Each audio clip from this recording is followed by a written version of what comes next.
is the 19th episode of CloudFocus Weekly for the last week in November 2010. This episode is titled Happy Cloud Giving. CloudFocus Weekly is sponsored by Arkus, cloud community experts. And I'm your host, Jason Atwood. Joining me today on the happiest of cloud giving days, the Monday before Thanksgiving, it's Justin. Justin, how you doing? I'm doing just great. Thanks for explaining what happy cloud giving meant. I didn't get it at first. It's a little bit, A play on words? A little bit. I split it out, the two different words, cloud and giving. Thanksgiving's one word. No good? No, I like it. All right, well, we got a big agenda today. Since we're doing this on early this week, because for the rest of the week, people are basically going to be whining and dining themselves. Eating turkey. That is true. Watching football. Hopefully. So we got, the agenda will be talk about some Google Docs announcements on iPad. Talk about that. Foursquare has some growth. We'll talk about our use of Foursquare. Adobe and Salesforce should merge is a new blog post that came out that I think we should talk about the concept of Adobe and Salesforce merging and what that would mean or why it is a good or bad idea. And then the feds, they're getting into cloud computing and more say they're going to save some money. They have a whole set of money they want to save. I was blown away by their IT budget, so we'll talk about that. And we'll finish up with the CloudFocus app pick of the week. It rolls right off the tongue, doesn't it? Mm-hmm. So let's get started. Oh, first thing I want to do, pre-announcement to the podcast, is that if you're looking for Dreamforce, Salesforce's annual user, developer, and partner expo that happens the second week of December, or really, I guess the first week of December, second week of December, you're not going to find that in this episode.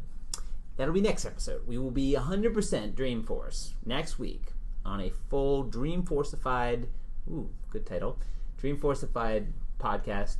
And for those of you who follow us that well, we will also be podcasting from Dreamforce. We're going to try to do one a day for each of the days after the big sessions, and including we're going to have a contest with some good giveaway stuff we call swag, which is stuff we all get. I never knew that.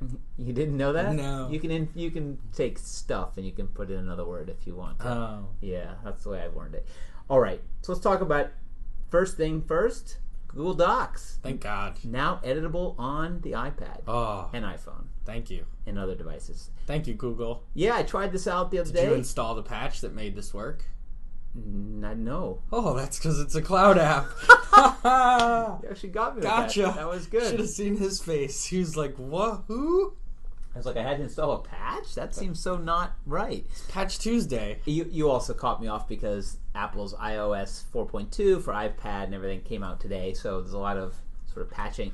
Anyway, I tried it out. It's well done. It's not the same. Like, you can't click into I was tried out a sheet. You can't click into every cell and edit it itself, but you can, you can edit a row at a time. It basically makes one row editable, and then you can fill in what you want, and then you hit submit, and it populates. I'm more interested in Docs. Docs is going to work. Docs that's great. I love it. I use Docs all the time, and the fact that you couldn't edit it on an iPad just really bothered me. Do you know what you could have edited but then crashed, but then could have edited on an iPad? Google Wave. Yeah, well, Google Wave. That crashed a lot. That crashed. For some reason, that crashed the iPad more than it crashed the iPhone. It works great on the iPhone. You can't really edit much. You can add, but you can't edit. Oh well. The obligatory Wave mention. Yes, it's in there. It's 19 times now, I hope. All right, so then, good thing, bad thing? Great thing. I'll be using Google Docs probably at the upcoming conference, which we're not going to mention. We're not going to mention it. Also, but I love the fact that I can do this because we do a lot of our documentation in Google Docs. And since it's not one of our picks of the week, I'll just mention that Google Voice for the iPhone came out. So long awaited. So after your announcement last week that Google Voice is now included in the Google Apps Premier Edition, which is the pay version, and that you have a single sign-on to all these things. Now Google Voice is an iPhone app. It has notifications, works really nice. It's like everything we always wanted. The days of, I think, having a phone line are going away. I think I have more phone lines and more ways of communicating with people than I ever wanted or needed Now it's a matter of which ones do I want to use. I can use Talk to Me. I can use Google Voice. I can use our regular VoIP line. I don't even like talking on the phone. So there you go. Just text me. Just text you. I did text you from the Google Voice. Did you get it? I did, and I didn't know what it was. It was like, free texting! LOL. I was like, what is that? I thought you thought it'd be more of a spam, so then I thought, well, I better. But anyway, it works great. Should have just put your name in it. That would have been. Yeah. I thought you had my Google Voice number. It didn't come up as it. It came up as some other number. You just probably don't have my Google Voice I probably don't number. have it in my phone. I have multiple Google Voice numbers. I know. That's the problem. Yeah, you're out of control. Alrighty, so more social news. Foursquare announces some big. I guess they're just getting bigger. They're getting bigger. They have grown in the last year from about 100,000 users to over 4.5 million users in the last year. So for those who aren't sure what Foursquare is, it is a app that is primarily a mobile app, but again, it has a website component, but it's really in its most useful form, it's on your mobile device, that allows you to check in when you go to a place. So if, for example, we're sitting here in the Arkus office, and when I get here during the day, at night, morning, whatever, I go to Foursquare on my iPhone, and it uses GPS to know where I am. It says, oh, you're in this area. Here are a bunch of places that you might be. I hit Arkus, and I check in, and it lets my friends know that I'm at Arkus. It has the people you've friended within. People that I've friended within Foursquare. Yep. I can also publish that out to Twitter or Facebook and connect them, which I don't do. I do, actually. You do, yeah. I noticed, but I don't. And it's a cute little app. It has a game component to it because you can, gain points for doing certain things. You gain badges. You can be the mayor of a place, which means you've been there the most and checked in the most. Where I think it hits its stride is that it actually monetizes social networking. So it allows for places to put specials up on Foursquare, and if you check in, you can get a free, appetizer at Fridays or something. I made that up. Might be true, might not.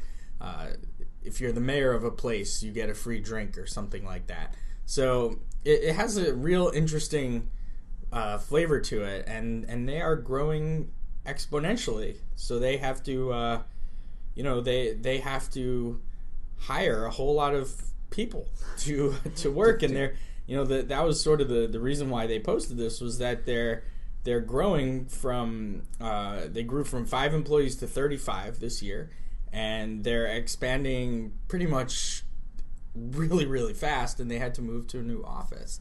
So I find it interesting that they're growing so fast. I think what's a couple things about Foursquare. So it has some competitors in the space. There's definitely some other companies that are doing like things, and Facebook has recently added on Facebook Places, which allows you on the mobile app, not online, but on the mobile app, you can then say, I'm at this place. And Facebook Places, same thing. It says, here's local places around you. You can go in with a friend, which is unique, and then it becomes your status. You're at this place.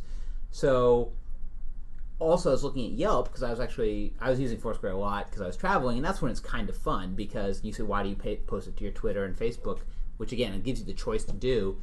The reason is because it's a status update. So instead of saying I'm going to Miami this weekend, I can just say I'm at JFK, and then in the little message field I put headed to Miami, can't wait for some sun, hit put to Facebook, put to Twitter, and go, and it basically does all 3 updates plus the inclusion of where I am in one way. I agree. It's great because of the gaming component. They're very funny. Like, the badges you get are very funny. There's one called Jobs. You have to check in from 3 Apple stores, which I've almost done, and then you get the Jobs badge. It's got a sense of humor. And when I was in Miami, I was walking down South Beach, and I was looking at the places I could check into, and I was looking for the specials. So it's got me to the point where I will now go and say, what is close by that has a special? If I'm sitting there, it actually hasn't done it great. It only does it when you see a list, but I think they should have a specials only list that'll just show me the specials that are near me. Doesn't matter how far it is, just show me specials. But they've done a really good job I'm sure they're going to grow or get bought. I can't imagine why Facebook wouldn't buy them. In fact, I'd be very happy if Facebook bought them because they've got all the other components that Facebook should have.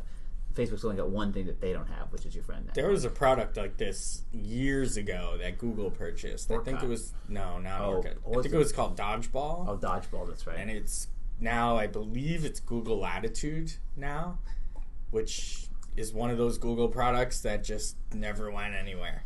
It's one of those things like you check in, you're on a map, and it was Dodgeball, which was essentially Foursquare before there was a Foursquare. Right. It was a long time ago.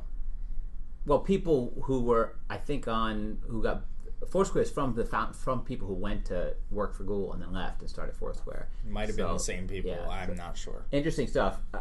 What's tough about small companies that are in this kind of hyper growth is that are they in the business of building good product or are they in the business of hiring people?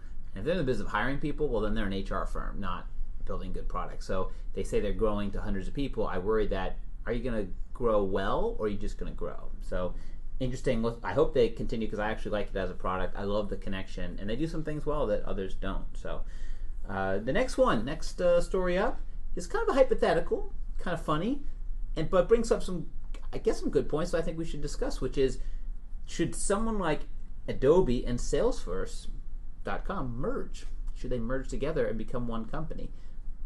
And what would be the benefits of that? The article actually talks about it in terms of it's written by John Doyle on the eContent Digital Content Strategies and Resources blog, I guess. And really, I think the interesting point says that Salesforce should merge with Adobe to use the Adobe products as a way to pull people into the platform.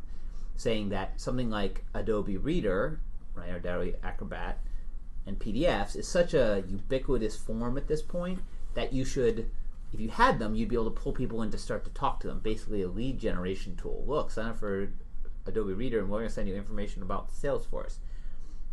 I think it's at that point that the whole thing falls apart because Salesforce, even though they have applications, and they have some big ones, and they have Outlook Edition, they have the mobile applications, I don't think they want to be in the business of actually having installable big apps. And what would that do to them as a company, since their whole thing has been about cloud? And Adobe, while I think they have some cloud, they have a cloud version of Photoshop, it's never going to be Photoshop. I mean, maybe in 20, 30, well, not 10, okay, let's, internet time, 5 years, it could be. But the reality is, until the browser understands how to use the graphics processor and the CPU better on the machine, and you can throw 5-6 gigabyte files back and forth across the internet very, very fast, always using something on your local computer is going to be easier to do. Thoughts on the article? I don't exactly see it. I don't see this match made in heaven here between these two companies. I just don't. I see Adobe as fitting the niche for creatives, creating content, creating things, creating, maybe websites and, newsletters and mock-ups, and even with Flex and Flash user interfaces for creative types. I see Salesforce as more like this is a get stuff done application. So and it's a service for I don't know. I don't really see this at all. I'm not really sure why the guy wrote it. You're looking at me maybe like, just a headline type of thing. You're looking at me like, why do we even talk about it? It's a good headline. Hey, Adobe and Salesforce, a match made in the cloud. Yeah, great headline. And then he wrote a bunch of words about it, but I mean, I just don't see it. It doesn't make much sense to me. Adobe to me is not. This is not what they do, and maybe that's sort of the point. Like, hey, they don't do this. They can merge together, and now they do. But I mean, which one's the bigger one? Which one's acquiring who, or is it a fifth? Like, right. What is it? Culturally, I think is the problem too. Is that a lot of times mergers and acquisitions. We talked about some mergers and acquisitions last time about Dell buying Boomi and Google buys companies. We talked about that. They usually buy it for the people. It's not the product, because the product really, you probably have people who could buy it yeah, you might save yourself some dev time, but even Salesforce, we know they buy products, and then it takes them a year to turn them into a cloud-based product. Are you buying Adobe for the people? I mean, they're such different cultures. Adobe is install base, is shipping CDs, is user license keys, is updates once every 2 years, charging $400. The support model that goes with that is really not the future. I mean, even talking about the Apple App Store, right? The one that's going to sit on your desktop. That's not the future. The future is cloud-based computing, or at least applications that can flow down in the click and be installed by some other manager. Like, you don't even need to. All that stuff's going to happen in the background now, like the way it does for iPads and iPhones. I also feel as if Salesforce should move away from using Adobe as part of their product. Like, Salesforce Content Chatter uses Adobe in the form of Flash to present certain things within the interface. Previews and in content, it's used heavily to present all of it. Essentially, the viewer is a Flash-based viewer, and if Salesforce is all about the iPad, it's all about touch, it's all about Cloud 2's touch. That stuff doesn't work on the iPad, and it's never going to work on the iPad. They're not back. Well. They're not going to back down. Apple is not backing down on this. Flash is not making its way onto the iPad. It's not making its way onto the iPhone. And, if you want to push your stuff using the iPad as the thing instead of the BlackBerry tablet or the this or the that, like, I've seen commercials lately for these new tablets running Flash. Yeah. Really? Like, that I'm in line. Runs Flash. Like, I don't care. Yeah. I've gotten by it without running Flash. So I don't see it. Yeah, I agree. I agree with the statement about Flash. The interesting thing that came from the D7 conference, where they had an interview with Steve Jobs. I think I mentioned this on one of the podcasts, or maybe just when we were talking about something else. They interviewed Steve Jobs, and they talked a lot about Flash. And they said, why is it that you guys won't go with Flash? And why is you could technically do it, right? They're not even, Apple's not even including it on the newer MacBooks. Like, the new MacBooks Air don't come with Flash installed. It's the first time that an operating system has said, we're not even going to install Flash. You want Flash? Go get it. Have a good time. But we're not going to install it out the gate on a computer. I'm not talking about an iPad now. We're talking on a computer where it could be installed. They've said security. They said, by the time we ship it, you have a new version, so why ship it with an old version that has security holes in it? If you want Flash, go get Flash from Adobe. It takes 2 seconds to download it, install it. It's good. Yeah. Go to YouTube and click the link. And I think that what the other thing that Steve Jobs said I thought was really smart and made his argument, other than just we don't like Adobe, which I think a lot of people believe, he said we try to pick our technologies and our choices well when we're building out a new world, right?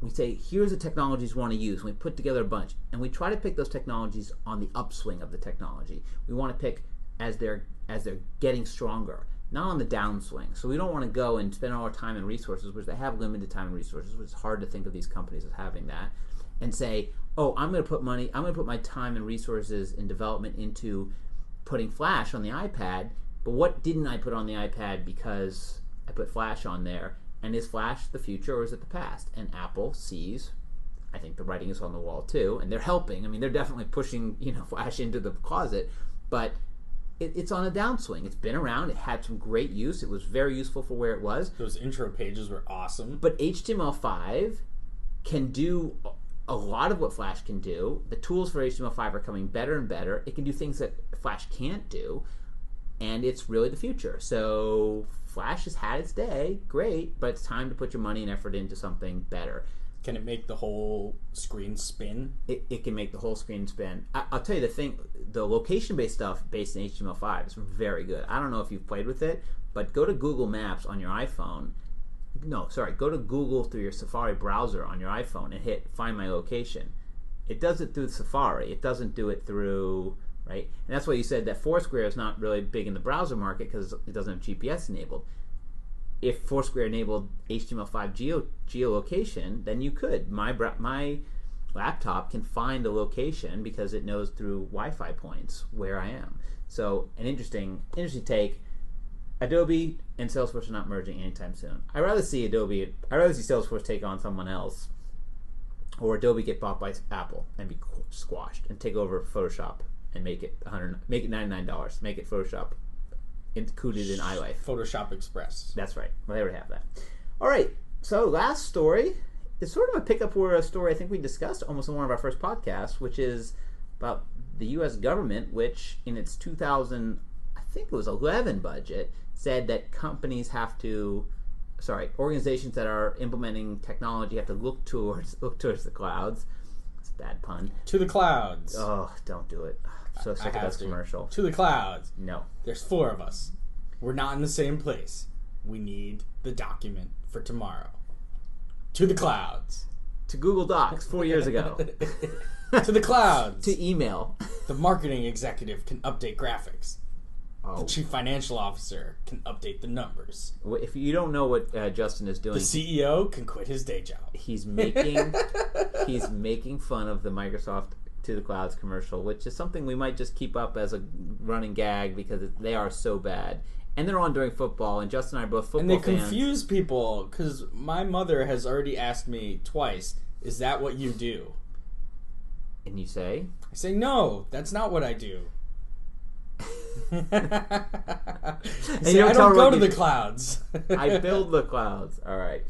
So the federal government was saying that you had to have a reason why you weren't using the clouds, and now is actually pulling out some financial figures and saying statistical analysis. The chief financial officer has crunched the numbers and saying we're going to save some money in this whole cloud computing thing. They want to cut down. They want to cut 40% of their data centers, which they have a lot apparently. Looking at the U.S. government, this is the Fed. Yeah, the federal government. 2,000 facilities. They want to cut that down to about 1,200 data center facilities. You got to think each one of those is worth a lot of money. Oh yeah. By 2015. I wonder what the utilization is on all those data centers. Oh, I bet it's 0.0. Yeah, it's probably like 1%. Like every new project gets its own data center. You get a data center. But here was the thing that killed me. Okay, it's great. Fed government realizes that cloud computing has a good ROI and is more cost effective. Duh. Thanks. And you know what? Money's green. Just saying. Look it up. It's true. It's on Google. So it must be true. But here's what... This is the quote by... Let's see. What's his name? Zients? What's his first name? Something Zients. Anyway, he goes... Jeffrey Zients. This is one of the quotes. Changing how we invest, the $80 billion we spend each year on IT, and making sure that what we buy is helping us deliver better results at a cheaper price is a big challenge, he said.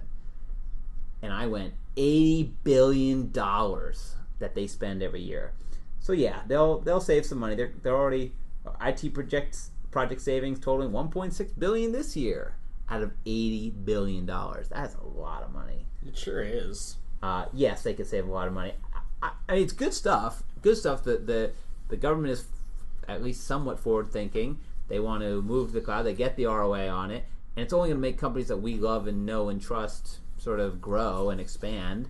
We've seen whole cities go to Google, so that's happening. What we're seeing thus far, from what I've been able to read about this, and is that so far a lot of the work has been in halting projects, right, and not necessarily moving projects forward in different ways. It's the typical sort of government thing, right? And now we're going to stop this and analyze it. So they're like saving, they're like saving money by just not doing stuff, which isn't always the greatest thing in the world. But not doing things the wrong way. So meaning, which is fine. Those COBOL programmers who are about to build that brand new CRM system. I feel bad for those COBOL programmers. They're still needed. Time to learn some Apex. They are, but not as many. Hey, Buggy Whip manufacturers. One of the greatest movies. I forgot the movie. Oh man, Danny DeVito. You can't just bring up a movie without knowing the movie. I do know the movie. Anyway, he makes this whole speech. It's a movie about a guy tearing down an old factory. Greed is good. That's not it. Yeah, I know. But and basically they make this whole thing about them tearing down this factory. Everybody gets together and they all come and they're like, "Why are you tearing down this factory?" And he goes, "Listen, there was a time when going to the buggy whip manufacturer, everybody rode horses, and yes, having a buggy whip was very important. But you don't want to be the last person making buggy whips. If you're the COBOL programmer at this point, don't be the last person programming COBOL. Although you make a lot of money. If you are the last COBOL programmer, you will be. You will be. Yeah, you will. A lot of money. Lots. All right. Let's move on. So let's move it up, and let's do our CloudFocus app pick of the week. Rolls right off the tongue. We need a song. Right off it. Right off the tongue. And to remind you, next week, all Dreamforce episode. So why don't you kick us off with the first app pick of the week? Sure.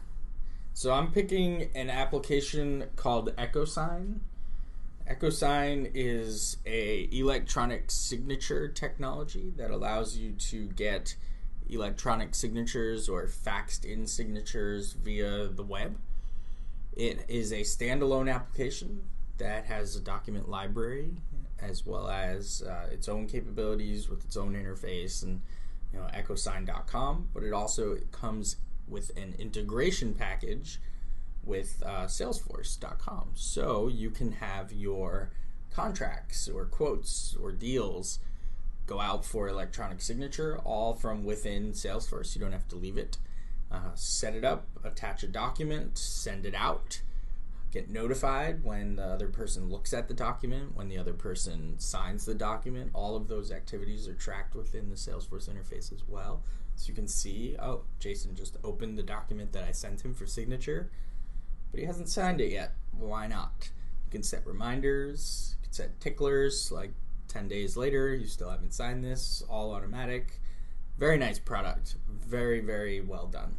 It's interesting, the e-signature space, which I have been reading about for at least 15, 16 years, seems to finally be making a little bit of headway, meaning that I guess the lawyers in the room trust them enough to say, because that's what it comes down to. It's not e-signature, the technology it has been around forever.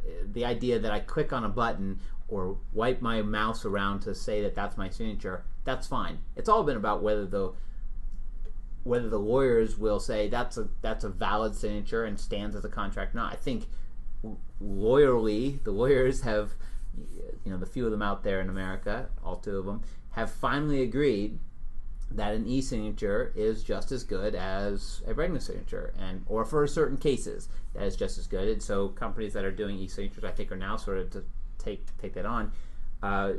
You didn't mention that, because we were just looking at it, that it actually integrates into another one of the products that we've picked, which is Composer. Yep. Which pretty neat. Which really allows you to go from a Salesforce object into PDF form, pulling all of Salesforce, putting into a beautiful PDF, Word, Excel document, and then throwing that right into EchoSign. That's a blast from the past. EchoSign, and then having it signed. So that whole workflow that could have took, again, 5, 10, 20 minutes, and then a couple days to send, and a couple days to get back, you literally get that down to minutes. And you can track all those metrics within the tool. So I know you're asking for pricing. What's the price? So it starts at free. There is a free version. I like free. Free version for one user, 5 transactions per month. And essentially you get e-signatures and fax signatures with that one free license. It then has 4 other tiers, one called Pro, which has one user for unlimited signatures per month, and that is $14.95 per month. I'm not going to go through all of these, but it goes up to Global, which is its highest package, which supports 10 plus users at $3.99 a month. The $3.99 includes the 10 users. I'm sure that there's some wiggle room there once you get up there, and that includes some really more higher end capabilities like corporate branding, a shared document library, alerting, attached audit trails, the Salesforce integration, multiple signers per document, reports, widgets, fillable forms. So you're not going to go into all that. Yeah. Okay. Well, I skipped 2 other license types. I mean, it's really interesting because you can build out a fillable W4 form and have that count as sort of your corporate W4 and have someone electronically sign it. Just it's a form that you can build and put out there. So a lot of capabilities with EchoSign. Check it out, echosign.com. Very nice. My pick of the week is a little bit going towards next week, but I figured you'd want to, if you weren't using this tool, you want to start now.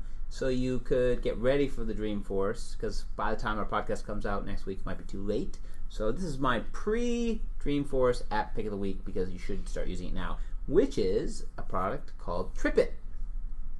TripIt is a website, started off as a website, that allows you to track your trips. And you say, well, that's kind of interesting, but doesn't my Delta or JetBlue or any of those allow me to track my trips? Yes, they do. But this one allows you to consolidate all your trip information. And here's the way it works. Basically, you sign up for a TripIt account. You then send off your emails that you get as confirmation. So when you get that confirmation email from your carrier, from your hotel, you just forward it over to, actually it's the same email address for everybody, plans@tripit.com, which, I think that's it, pretty sure. And then they read through it and they create a trip for you. And if you send them the flights and then the hotel and the Hertz rental car, they build the trip, they tell you where they are, and they build them in kind of a timeline. They do that all by reading through the emails. What's nice is then you can have that, you can use the TripIt apps, like there's an iPhone app, which will then have all the details, all your confirmation numbers. So instead of having to write this down or to think about it or where's my confirmation number, you basically have, there's an app for that, but you don't have to do any work to get it in there. You just have to forward off the emails. You go into your app and it has all the information, flight, you can track your flights. There are either other apps like Flight Track Pro that will read from TripIt and find your flights and pull them into another app to track flights and gate times and starts and ends. And so, like, it's really a cool tool. I'll say there's another thing. It's actually on the Google Marketplace.